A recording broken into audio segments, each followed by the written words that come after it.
A flurry of recent missile tests by North Korea has set nerves on edge and stirred fresh concern about whether US defenses could protect Americans against a sneak attack.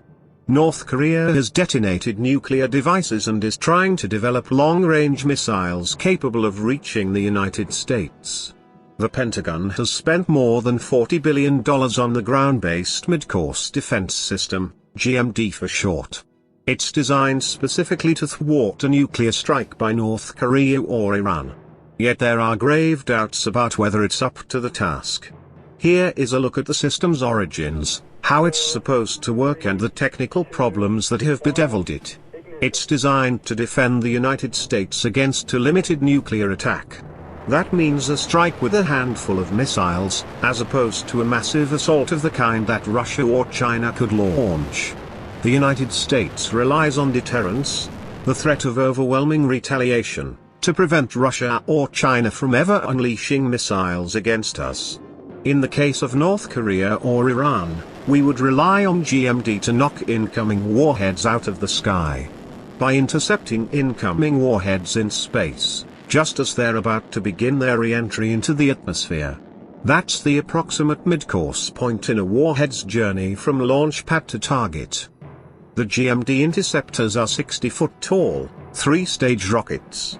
Each has a 5-foot, 150-pound kill vehicle at its tip. In the event of an attack, interceptors would be launched from their underground silos. Once in space, the kill vehicles would separate from their boost rockets and fly independently toward their targets, at speeds up to 4 miles per second. There are 37 operational interceptors, 4 at Vandenberg Air Force Base in Santa Barbara County, California, and 33 at Ft. Greely, Alaska. The kill vehicles carry no explosives. They're designed to destroy enemy warheads with kinetic energy, or energy of motion, in other words, by crashing into them. Satellites and powerful radars, stationed on land and at sea, track airborne objects. The GMD system receives data from these and other sources and would use it to guide the interceptors. The kill vehicle also has an onboard navigation system to help it zero in on its target. Intercepting a warhead traveling at hypersonic speed is a supreme technical challenge. It's been compared to hitting one speeding bullet with another. GMD has not shown that it could do that dependably.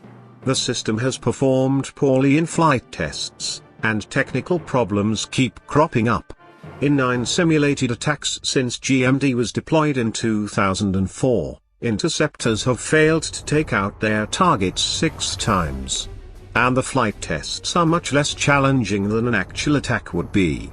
They're carefully scripted for success. The operating personnel know ahead of time when mock warheads will be launched, as well as their size, speed and approximate trajectory. They don't assume that. To the contrary, defense planners assume that 4 or 5 GMD interceptors would have to be launched for every incoming warhead to have a good chance of destroying them all, according to current and former government officials. That's called the shot doctrine, and it reflects GMD's shortcomings. It means that if an adversary launched multiple missiles, our inventory of interceptors could be quickly depleted. It's no single problem, it's a variety of causes. And that's what so concerns experts who've studied the system. In some cases, divert thrusters were blamed. These are small rocket motors, 4 of which are attached to each kill vehicle. They're supposed to fire rapidly to make course corrections and keep the kill vehicle on course once it's in space and flying on its own. In some tests, the thruster's rough combustion of fuel was found to have thrown off the kill vehicle's onboard guidance system. A lot of time and money was spent redesigning the thrusters to cure this problem. In January 2016, a flight test was initiated from Vandenberg Air Force Base to check out the new thrusters. The Missile Defense Agency and its lead contractors pronounced the test a success. But as the Times later reported, it wasn't. Partway through the exercise, one of the new thrusters stopped working, and the kill vehicle veered far off course. A review overseen by the missile agency found that the thruster most likely malfunctioned because of a glitch in the circuit board that powered it. As the Times reported, circuit boards in most of the kill vehicles now in the GMD fleet are vulnerable to the same kind of mishap. Bottom line, the kill vehicles are tremendously complex machines. Each one has more than 1,000 components.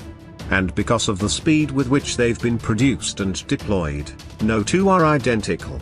American scientists had been working on missile defense technology for decades, with the aim of creating a reliable shield for the U.S. homeland. President Clinton, whose administration supported and funded such research, concluded that the technology wasn't ready for prime time. But his successor, President George W. Bush, had campaigned on a promise to deploy a homeland missile defense system quickly, asserting that the country was in imminent danger of a sneak attack by a rogue state such as North Korea or Iran. In late 2002, Bush ordered the Pentagon to field a set of missile defense capabilities by the end of 2004. To speed things along, Defense Secretary Donald H. Rumsfeld exempted the program from the Pentagon's normal procurement and testing standards. Analysts trace GMD's problems to these early decisions to prioritize speed above meticulous engineering and development of proven capabilities.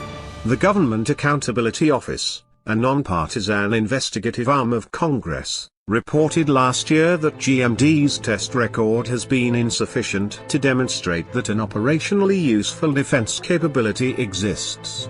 In July, a team of missile defense experts who studied GMD for the Union of Concerned Scientists said the system is simply unable to protect the U.S. public. In January, the Pentagon's Operational Test and Evaluation Office, in its annual report on U.S. defense programs, rated GMD's reliability as low. It said the day-to-day availability, or readiness, of the system's interceptors was also low. The report added that flight tests had revealed unspecified new failure modes. The agency says it is absolutely confident in GMD's ability to protect the homeland. A handful of defense contractors have produced the system's major elements. Raytheon Company has built the kill vehicles and radars. Orbital ATK Incorporated has made the boost rockets. Northrop Grumman Corporation has provided the worldwide communications links. Boeing Company has managed GMD as the government's prime contractor. Some generals have said the cost of an interceptor-based system is unsustainable, and that the US needs to give greater thought to a left-of-launch strategy. That's military speak for taking out missiles before they could be launched, as opposed to trying to shoot them out of the sky. Yet for now the Pentagon is expanding GMD to 44 interceptors, with bipartisan support from Congress. This is not a Trump initiative, it started under President Obama. The government is also studying possible sites for a third interceptor field, in the eastern half of the US that would add up to 60 interceptors to the GMD fleet.